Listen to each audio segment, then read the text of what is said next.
Je vais prendre pour la première fois la décision la plus difficile de ma vie. Je ne veux plus me mentir.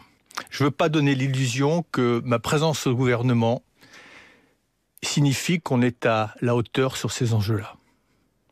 Et donc je prends la décision de quitter le gouvernement. Vous êtes sérieux là?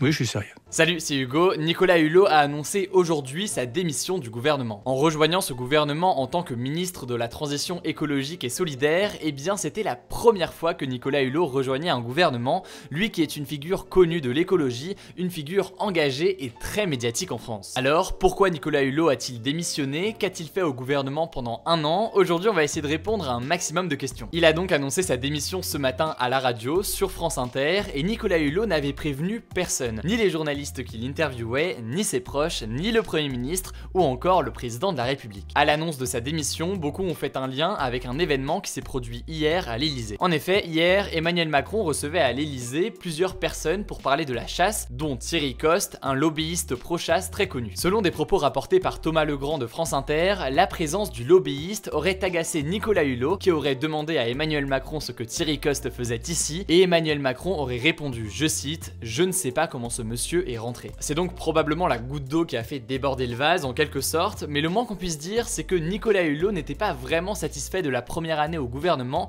en matière d'environnement. Alors justement, revenons sur cette année de Nicolas Hulot au gouvernement pour essayer d'y voir plus clair et dresser un petit bilan. Parmi les victoires de Nicolas Hulot, on compte tout d'abord l'abandon du projet d'aéroport à Notre-Dame-des-Landes près de Nantes. C'était un projet critiqué par les écologistes dont Nicolas Hulot, le gouvernement semblait hésiter à l'abandonner et finalement ce fut le cas. Parmi les quelques autres avancées, deux objectifs, d'ici 2050 la fin de la vente de véhicules essence ou diesel ainsi que la fin de nouveaux permis d'hydrocarbures en France. Enfin, autre chose, on peut citer la nouvelle prime à la casse avec notamment une prime pour l'achat d'un véhicule non polluant. Bon, ça c'est quelques bonnes nouvelles, mais vous imaginez bien que si Nicolas Hulot a démissionné, c'est que beaucoup de choses ne lui ont pas plu. Sur le nucléaire, Nicolas Hulot, il est opposé aux centrales nucléaires pour produire de l'électricité et pourtant, il avait été contraint d'annoncer l'an dernier le report d'un objectif qui avait été fixé sous François Hollande, l'objectif de moins de 50% d'énergie nucléaire dans la totalité de l'électricité produite en France. On peut aussi citer une loi jugée très laxiste sur les perturbateurs endocriniens. Si vous ne savez pas ce que c'est,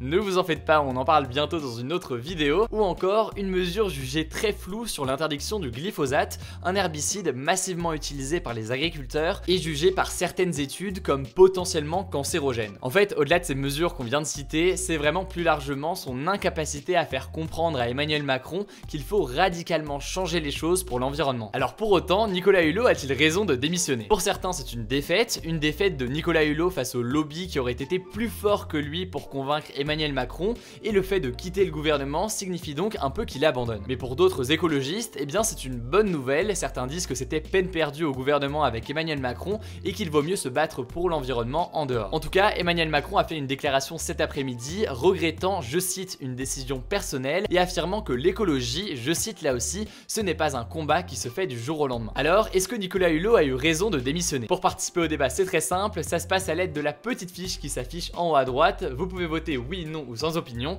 et surtout, je vous invite à en débattre dans les commentaires comme d'habitude, j'irai lire tout ça. Évidemment, d'autres infos risquent de tomber dans les heures à venir, on suivra donc tout ça sur Instagram et sur Messenger dans les résumés quotidiens de l'actualité que je vous propose chaque jour. Pensez donc à vous abonner soit à l'un soit à l'autre si ce n'est pas encore le cas. Et puis enfin, on en parlera aussi ce dimanche dans le format hebdomadaire des 5 actus de la semaine sur cette chaîne YouTube. Pensez donc à vous abonner et à activer les notifications pour être les premiers sur l'info. Voilà, écoutez, je crois que j'ai tout dit, j'espère que cette vidéo vous aura permis d'y voir plus clair, on se dit à très vite.